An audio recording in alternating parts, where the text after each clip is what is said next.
जय श्री कृष्ण। राधे राधे। राधे सत्संगમાં સત્સંગનું રસપાન કરતા બધા જ આત્મીયજનો શ્રી વલ્લભની પ્રેરણાથી પ્રેરાઈને રાધે સત્સંગમાં આજે આપણે પુષ્ટિ માર્ગમાં 7 સ્વરૂપ વિશે જાણીએ, તેમને વંદના કરીએ. તે પહેલાં આપે રાધે સત્સંગ ચેનલને સબસ્ક્રાઈબ ન કરી હોય તો સબસ્ક્રાઈબ કરી દેશો, જેથી નિત્ય સત્સંગની જાણ આપને થઈ શકે. પ્રિયજનો, વંદન કરીએ શ્રીનાથજીને. ધ્યાન સદા આપણે તેમના ચરણમાં ધરીએ. તો સૌથી પ્રથમ વંદન આપણે શ્રી વલ્લભ ગુરુજીને કરીએ. શ્રી વલ્લભ ગુરુને પ્રથમ વંદન કરી કે જેને શરણે લીધા સૌ દૈવી જીવને. મહાપ્રભુ શ્રી વલ્લભાચાર્યે આપણા ઉપર અદેય દાન કર્યું છે અને કૃપા કરી છે, શરણે લીધા છે. તો બીજું વંદન આપણે શ્રી વિઠ્ઠલનાથજીને કરીએ કે જેમણે હાથ ગ્રહી સોંપ્યો શ્રી ગોવર્ધનધરને. શ્રી ગોવર્ધનધર પ્રભુને આપણો હાથ સોંપ્યો છે અને એવો હાથ સોંપ્યો છે કે જે કદી આપણને છોડે નહીં.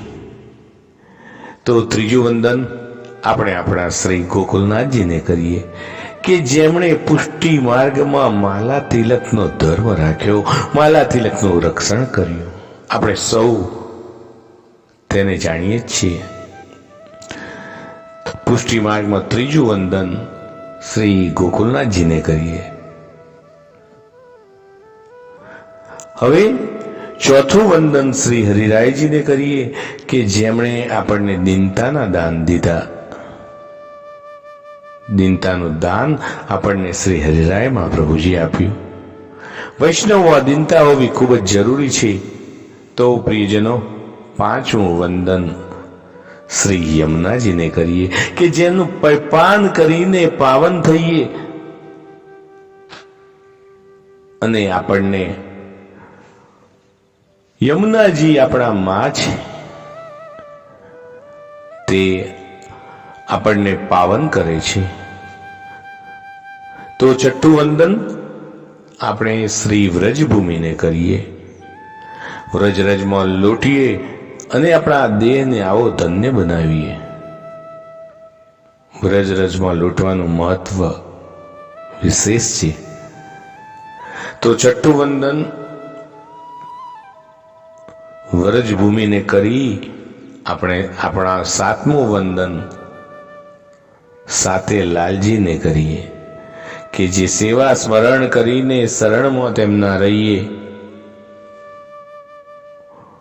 આઠમું વંદન શ્રી કાલિંદ બેટીજીને કરીએ કે જેમણે પ્રેમ ભાવ ભક્તિ ભર્યા વચનામૃત આપણને આપ્યા છે અને તેમના આ વચનામૃતોનું આપણે પાન કરીએ.